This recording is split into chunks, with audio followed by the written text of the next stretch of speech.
Abril de 1500. El Océano Atlántico. Imagina el agua, no como un paisaje hermoso, sino como una criatura viva contra la que el hombre lleva luchando más de 40 días. No 40 días de descanso, 40 días de oleaje, sal en los labios, crujidos de madera bajo los pies.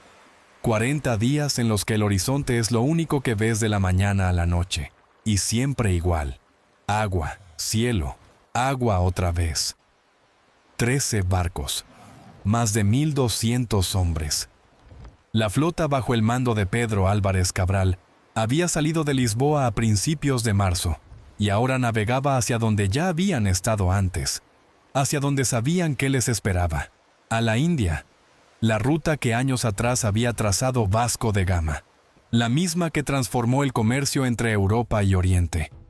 Cabral debía seguir sus pasos, alcanzar las costas indias, consolidar las posiciones portuguesas, establecer acuerdos comerciales.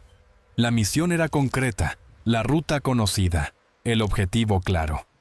Nadie navegaba para descubrir. Nadie buscaba lo desconocido.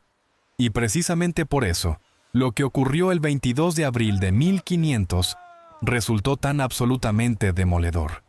La mañana de ese día comenzó como cualquier otra. El océano se comportaba con calma, una calma casi sospechosa para estas latitudes. El viento era constante, las velas tensadas sin esfuerzo excesivo. Los barcos avanzaban a su ritmo habitual, y los hombres a bordo se ocupaban de sus asuntos. Unos remendaban aparejos, otros dormitaban a la sombra de una vela, otros miraban el agua simplemente porque no había otro lugar donde mirar. El mediodía de abril en esta parte del Atlántico no es frescura. El sol cae perpendicular, el aire es denso y húmedo. El olor del mar aquí es distinto al de las costas europeas, más pesado, más cálido, con un matiz extraño que nadie sabría nombrar. Si alguno de los marineros experimentados hubiera prestado atención a ese olor, se habría puesto en guardia. Pero ese día nadie prestaba atención al olor.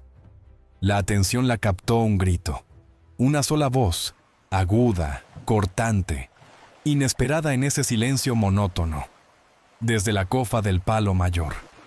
Uno de los marineros de guardia gritó lo que todos a bordo querían escuchar, pero pocos esperaban escuchar ahora mismo, aquí, en este punto del océano.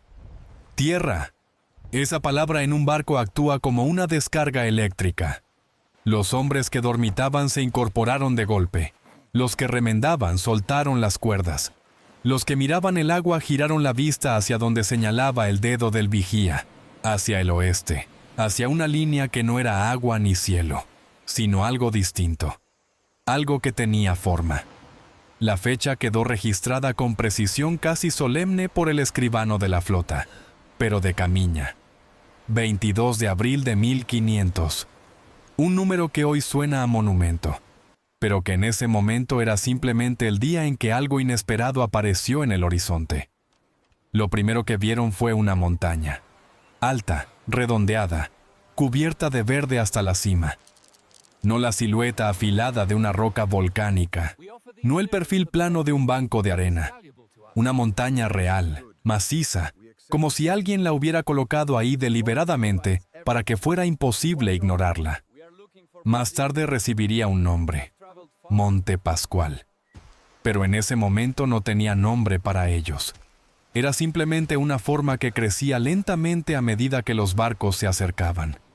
Y detrás de la montaña, la costa se fue abriendo. No era una isla pequeña. Eso quedó claro desde el primer momento. El verde no terminaba. Se extendía hacia los dos lados del horizonte sin interrupción visible, denso, oscuro, casi compacto. Árboles que desde la distancia parecían una sola masa continua, como si la tierra misma estuviera cubierta por una piel viva. El escribano Camiña lo anotó con la precisión de alguien que sabe que está registrando algo importante. Buen aire, aguas abundantes, árboles altos y fuertes. Pero lo que Camiña no podía escribir todavía, porque todavía no lo sabía, era la escala real de lo que tenían delante. Lo que parecía una costa era en realidad el borde de un continente. Lo que parecía un bosque era en realidad uno de los ecosistemas más grandes y complejos que existían sobre la Tierra. Y lo que parecía tierra vacía, no lo era. Los barcos redujeron la velocidad. No había protocolo establecido para esto. No había instrucciones en el pliego de órdenes que dijera qué hacer cuando aparece una tierra que no estaba en los mapas de la expedición. Cabral tomó la decisión que tomaría cualquier comandante prudente. Acercarse despacio, observar, no precipitarse. Se lanzaron anclas. Se bajaron botes pequeños para explorar las aguas próximas y medir la profundidad. Los hombres hablaban en voz baja, como si el volumen pudiera alterar algo. Había en el ambiente esa mezcla particular de excitación y cautela, que solo se produce cuando algo completamente nuevo se presenta ante ti, y todavía no sabes si es un regalo o una amenaza. Porque el Océano Atlántico, que durante siglos había sido el límite del mundo conocido para los europeos, acababa de revelar que guardaba algo más. No una ruta, no un paso, una tierra entera. Y entonces llegó el detalle que lo cambió todo. Alguien miró hacia la orilla, hacia esa línea donde el verde de los árboles encontraba la arena de la playa, y vio movimiento. No el movimiento del viento entre las hojas, no el de un animal escurriéndose entre los arbustos. Movimiento humano, siluetas, figuras que se desplazaban despacio a lo largo de la orilla, que se detenían, que miraban hacia los barcos. La tierra no estaba vacía. Alguien ya estaba ahí. Y ese alguien también los estaba mirando a ellos. En ese instante, con los barcos anclados, el sol cayendo sobre el agua, y dos grupos de seres humanos observándose desde la distancia sin entender absolutamente nada el uno del otro, la historia de un continente entero empezó a girar en una dirección completamente nueva. Nadie lo sabía todavía, ni los que miraban desde los barcos, ni los que miraban desde la orilla, pero el momento ya había ocurrido. Y los momentos así no se deshacen. La mañana siguiente amaneció con el mismo cielo limpio, el mismo sol directo, el mismo olor denso y cálido que los marineros ya empezaban a asociar con esta tierra sin nombre. Pero algo había cambiado. La distancia entre los barcos y la orilla ya no era solo agua, era una pregunta, y esa pregunta tenía que responderse. Cabral tomó la decisión de enviar un bote hacia la playa. No fue una decisión apresurada. Se eligió a los hombres con cuidado. Se prepararon objetos para llevar, no armas visibles, no símbolos de autoridad. Espejos pequeños, cuentas de colores, una gorra roja de tela. Cosas que brillaban, cosas que llamaban la atención.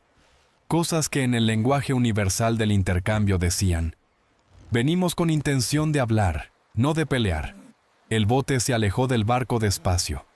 Los remos golpeaban el agua con un ritmo suave.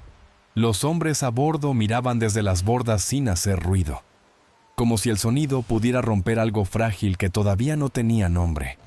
Y en la orilla, las figuras seguían ahí. Lo primero que golpeó a los portugueses cuando el bote tocó la arena fue algo para lo que no había preparación posible. Los hombres que esperaban en la playa no llevaban ropa.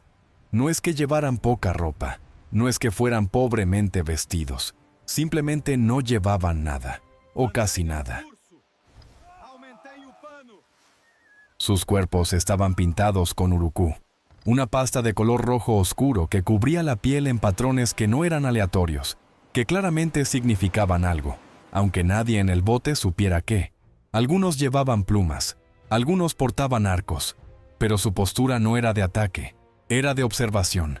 Estaban parados en la orilla con la misma actitud con la que los portugueses los miraban desde los barcos, curiosidad mezclada con cautela. El contraste visual era tan extremo que Camiña lo registró casi sin poder evitarlo.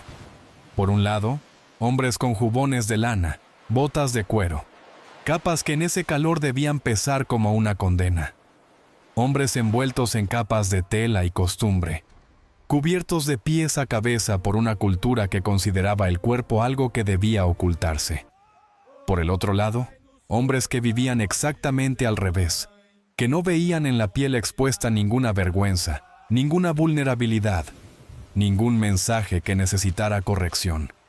Dos formas completamente distintas de entender qué significa ser humano, paradas frente a frente en una playa, sin un idioma común, sin un código compartido, sin ningún marco de referencia que les permitiera leerse el uno al otro con precisión.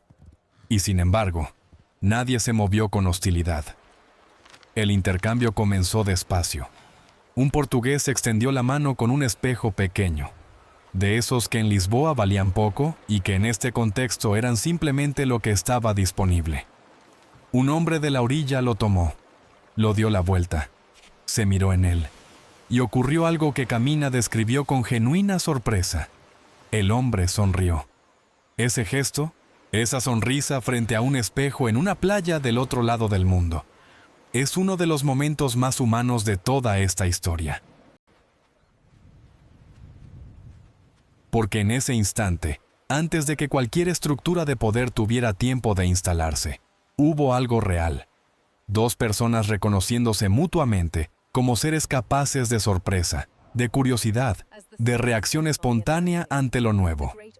Pero el momento duró lo que duran los momentos simples. Muy poco, porque detrás del espejo venían las cuentas rojas, y detrás de las cuentas, la gorra de tela, y detrás de la gorra, la mirada estratégica que catalogaba, medía y archivaba todo lo que veía. El intercambio parecía inocente. En la superficie, lo era. Pero debajo de esa superficie, algo muy distinto estaba ocurriendo. Los portugueses miraban con dos tipos de ojos al mismo tiempo. Con los primeros, veían lo que cualquier ser humano vería. Personas, rostros con expresiones reconocibles, cuerpos que se movían con confianza en ese entorno, que conocían esa tierra de una manera que los recién llegados nunca podrían igualar. Había dignidad en cómo se paraban, en cómo se comunicaban entre ellos con gestos y sonidos que claramente tenían estructura, significado, historia. Pero con los segundos ojos, los ojos entrenados por décadas de expansión portuguesa, por un proyecto imperial que ya llevaba generaciones construyéndose, veían otra cosa. Veían la ausencia de muros, la ausencia de fortalezas, la ausencia de metal en las puntas de las flechas. Veían cuerpos sin armadura y lo traducían, casi automáticamente, como cuerpos sin defensa. Veían curiosidad y la leían como ingenuidad. Veían apertura y la interpretaban como una puerta que podía empujarse. Ninguno de estos hombres era necesariamente malvado. Eran productos de su tiempo, de su cultura, de un sistema de pensamiento que dividía el mundo en dos categorías muy simples: los que tenían el tipo de poder que Europa reconocía, y los que no. Y los que no lo tenían, según esa lógica, estaban disponibles. Esta lectura no se expresó en voz alta ese día. No había necesidad. Era el agua en la que todos nadaban sin darse cuenta de que era agua. Hacia el final de ese primer día de contacto, llegó el momento que lo definió todo sin que nadie lo nombrara como tal. Se decidió celebrar una misa. Enrique de Coimbra, el capellán de la flota, organizó un altar improvisado directamente en la playa. Una tela extendida sobre la arena, objetos sagrados colocados con cuidado, una cruz alzada hacia el cielo abierto. No había iglesia, no había techo, solo el océano detrás, la selva adelante. Y entre los dos, ese ritual que para los portugueses era el centro de todo. Los hombres de la orilla se acercaron a observar. Algunos se sentaron en la arena a cierta distancia, otros se quedaron de pie. Miraban los movimientos del sacerdote con la misma atención con la que uno mira algo completamente nuevo, sin entender, pero sin apartar la vista. Cuando los portugueses se arrodillaron, algunos de los observadores repitieron el gesto, no porque supieran lo que significaba, sino porque los gestos son contagiosos, porque el cuerpo imita antes de que la mente comprenda, porque hay algo en el ritual colectivo que atraviesa los idiomas, aunque no lo signifique. Camiña lo registró con emoción genuina. Los vio arrodillarse como nosotros. Lo interpretó como una señal, como una disposición natural hacia la fe cristiana, como una promesa de lo que podría venir. Lo que no escribió, o no supo escribir, es que arrodillarse puede significar 1000 cosas distintas, que imitar un gesto no es adoptarlo, que la curiosidad no es consentimiento. Pero el momento más cargado de esa jornada no fue la misa, fue lo que vino después. Cuando el sol empezó a bajar y los portugueses se preparaban para volver a los barcos, se tomó una decisión discreta, casi sin llamar la atención. 2 hombres de la tierra serían llevados a bordo. No hubo forcejeo, no hubo gritos. La versión oficial, la que quedó registrada en las crónicas, habla de voluntad, de curiosidad mutua, de hombres que subieron al bote por su propio pie. Y quizás algo de eso fue cierto. El mundo era nuevo para ambos lados, y la curiosidad real no discrimina. Pero también es cierto esto: esos 2 hombres no regresaron a su tierra esa noche. Durmieron en un barco extranjero, rodeados de personas cuyo idioma no entendían, dentro de una estructura de madera que no conocían, en medio de un océano que para ellos no era la ruta hacia ningún destino conocido. Se les dio comida, se les trató bien, según los estándares de la época, y según lo que las crónicas registraron. Pero nadie les preguntó si querían quedarse, porque en el esquema mental de quienes tomaron esa decisión, la pregunta simplemente no existía. Ellos eran el recurso más valioso que esta tierra había ofrecido ese día, no por lo que sabían todavía, sino por lo que podrían aprender. El idioma, las palabras, los nombres de las cosas, el mapa invisible que solo se construye cuando alguien que conoce un lugar te lo explica desde adentro. Eran, en la lógica de la expedición, traductores del futuro. Nadie les pidió permiso para asignarles ese rol. Esa noche, con los barcos anclados frente a la costa y las estrellas del hemisferio sur completamente distintas a las que cualquier europeo conocía, 2 mundos procesaban el mismo día de maneras radicalmente opuestas. En los barcos había conversación, evaluación, entusiasmo contenido. Se hablaba de la tierra, de sus posibilidades, de lo que había que reportar al rey. La máquina del análisis estratégico ya estaba funcionando. En la orilla, en esas comunidades que llevaban generaciones viviendo en ese pedazo de mundo, el día también se estaba procesando, con sus propias palabras, sus propios marcos, su propia manera de darle sentido a lo extraordinario. Hombres extraños habían llegado del mar en estructuras de madera enormes. Habían traído objetos brillantes, habían hecho gestos que parecían sagrados, y se habían llevado a 2 personas con ellos. ¿Qué significaba todo eso? Nadie en esa orilla podía saberlo todavía, pero el significado estaba en camino. Pasaron los días. Los barcos seguían anclados frente a esa costa que todavía no tenía nombre oficial, frente a ese verde interminable que no terminaba ni hacia el norte ni hacia el sur. La expedición llevaría en total alrededor de 10 días en esas aguas. 10 días que en el calendario de la historia resultarían ser mucho más largos de lo que cualquier reloj podría medir. Y durante esos 10 días, mientras el contacto continuaba con la misma mezcla de curiosidad y cautela que había marcado el primer encuentro, ocurría algo que no necesitaba palabras para existir. Ocurría silenciosamente, en los ojos de los hombres que miraban la tierra desde los botes, desde la playa, desde las bordas de los barcos. Ocurría en las anotaciones de Camiña, en las conversaciones entre oficiales, en la manera en que Cabral escuchaba los reportes de quienes habían pisado la orilla. La tierra estaba siendo leída, catalogada, pesada en una balanza invisible cuyos platillos eran el interés de la corona portuguesa y la capacidad de extracción que ese lugar podía ofrecer. No era una lectura neutral. Nunca lo es. El agua fue lo primero que registraron con satisfacción. Había ríos. Había corrientes de agua dulce que bajaban hacia la costa con una generosidad que en el mundo del siglo XVI donde el agua potable era uno de los recursos más preciados para cualquier expedición larga, equivalía a un tesoro inmediato y concreto. Los barcos podían reabastecerse, las barricas podían llenarse. El problema que atormentaba a cualquier capitán en travesías largas: ¿cuánta agua queda? ¿Cuánto tiempo podemos seguir? Aquí tenía una respuesta simple: la suficiente. Pero el agua era solo el comienzo. La tierra en sí, ese suelo oscuro y húmedo que los hombres pisaban cuando bajaban a la orilla, tenía una consistencia que cualquier persona con algo de experiencia agrícola reconocería de inmediato.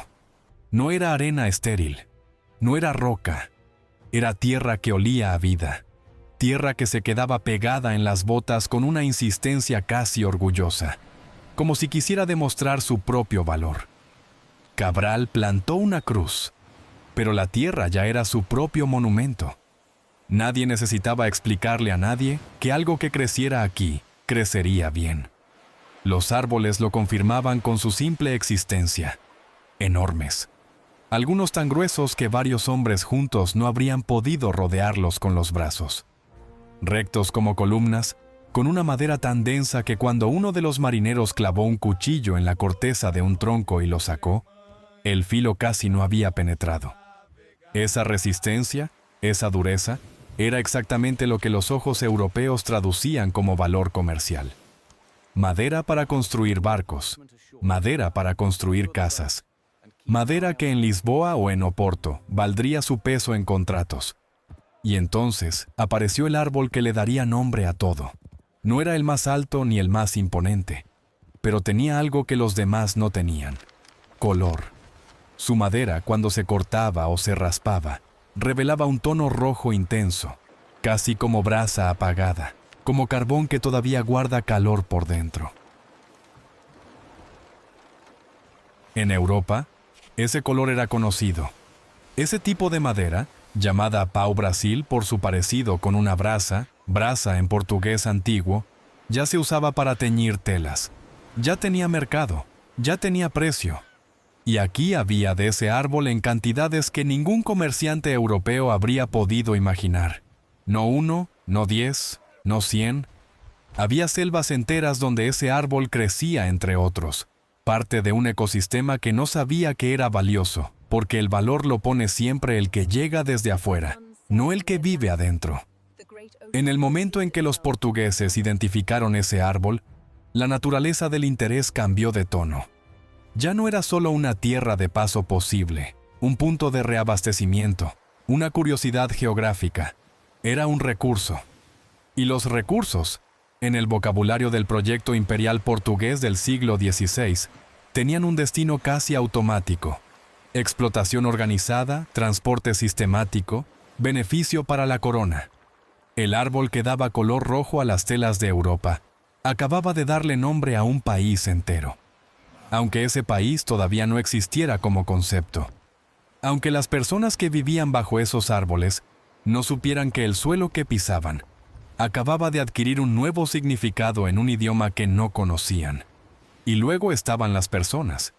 Si la tierra se leía como un inventario de recursos naturales, las personas que vivían en ella se leían, inevitablemente, dentro de esa lógica, como parte del inventario.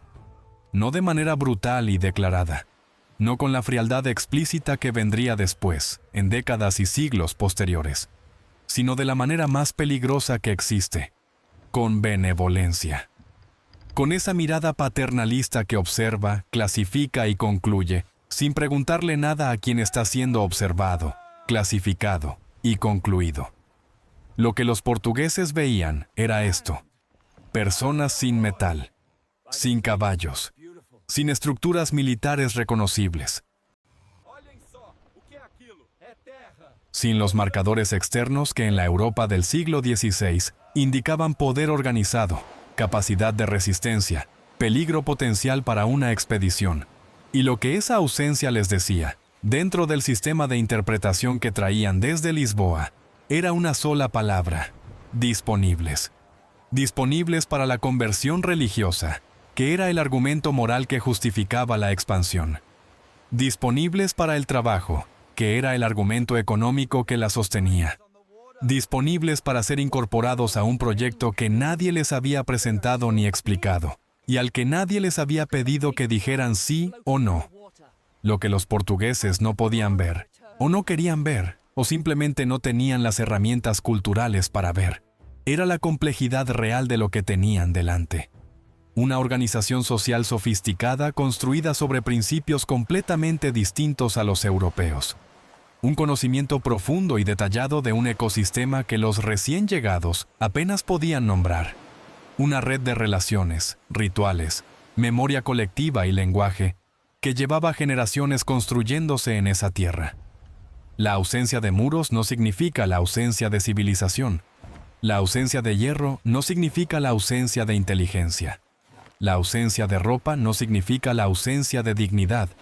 Pero esas ecuaciones, tan simples, tan evidentes desde hoy, no existían en el vocabulario de 1500. Y las ecuaciones que sí existían, ya estaban escribiendo el futuro de esta tierra sin que nadie en la orilla pudiera escucharlas. Los dos hombres que habían pasado noches a bordo de los barcos portugueses fueron devueltos a tierra.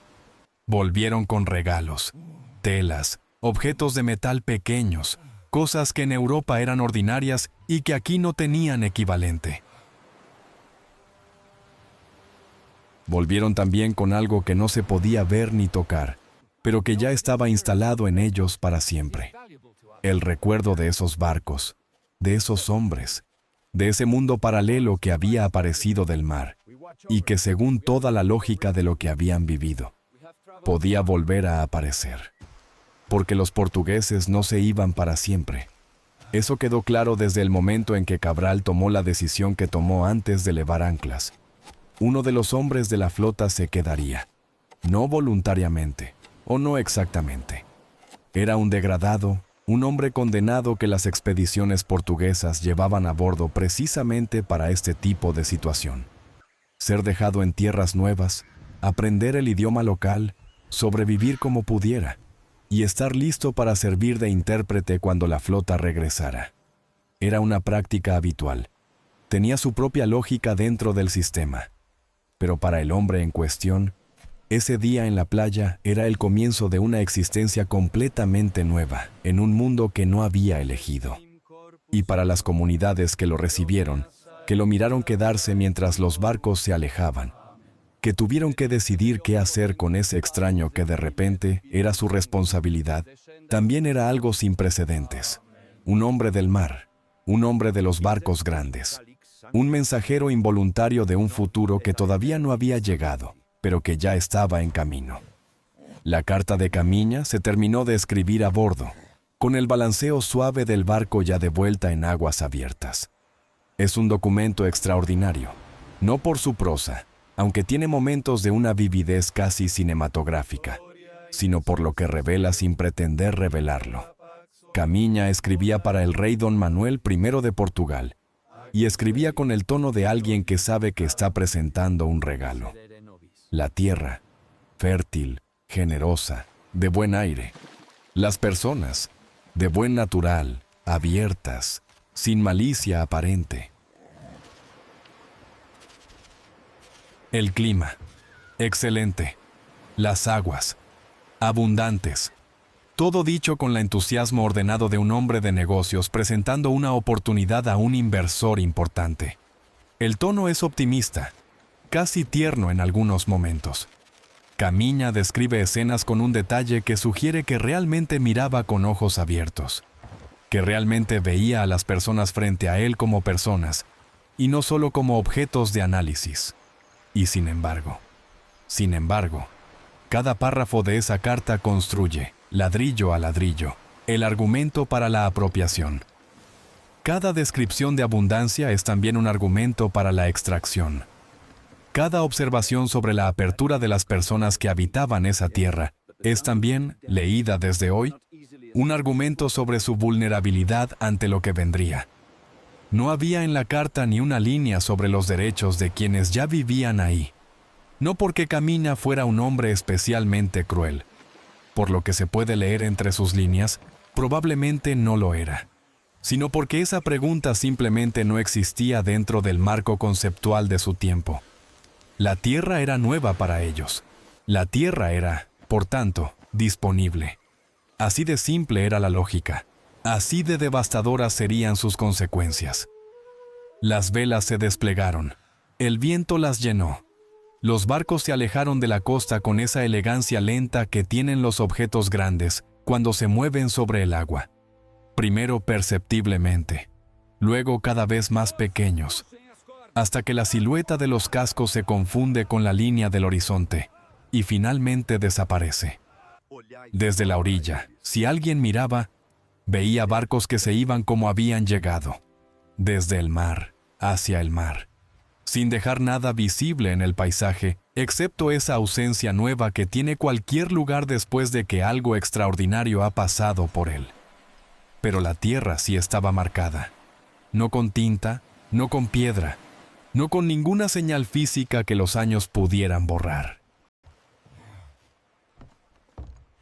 Estaba marcada en el sistema de coordenadas de un imperio que ya sabía dónde estaba, ya había calculado sus posibilidades, ya había enviado una carta al rey describiendo todo lo que había visto. La Atlántico ya no era una barrera, era un camino de ida y vuelta. Y en Lisboa, cuando la carta de Camiña llegó a manos del rey don Manuel I, algo se puso en movimiento que no volvería a detenerse. No de inmediato, no de un día para otro. Los imperios no se construyen en una tarde, pero la dirección ya estaba fijada. La tierra ya tenía un lugar en los mapas, aunque esos mapas todavía estuvieran siendo dibujados. Ya tenía un nombre provisional, Tierra de la Vera Cruz. La llamó Cabral, Tierra de la Santa Cruz. Un nombre religioso, solemne, cargado de la misma intención declarativa que había tenido la cruz clavada en la arena. Más tarde, ese nombre cambiaría. La Madera Roja, ese árbol de color brasa que los portugueses habían identificado con tanto interés, terminaría dándole al lugar el nombre que llevaría para siempre: Brasil. No el nombre que sus habitantes le daban, no el nombre que esa tierra se había ganado en miles de años de historia humana antes de que ningún barco europeo cruzara el Atlántico. El nombre que le pusieron los que llegaron, el nombre de un árbol, el nombre de un recurso.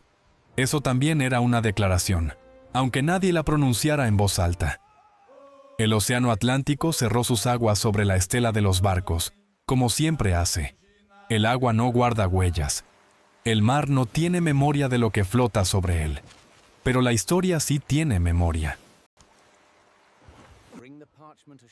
Y lo que comenzó en esa playa en abril de 1500, con un espejo extendido, una sonrisa sorprendida, una cruz clavada en la arena y una carta escrita con entusiasmo estratégico, fue el primer capítulo de una historia que duraría siglos, que involucraría a millones de personas, y que todavía hoy vive en el idioma, la cultura, las heridas y la identidad de un país entero. Todo empezó con un grito desde la cofa de un palo mayor. Tierra. Una sola palabra, un solo momento. Y después de ese momento, nada volvió a ser exactamente igual para nadie que viviera en esa costa, o que llegara a ella, o que naciera de la mezcla imposible y real de todos los mundos que ese encuentro puso en contacto. La tierra estaba marcada, y el futuro ya estaba navegando hacia ella.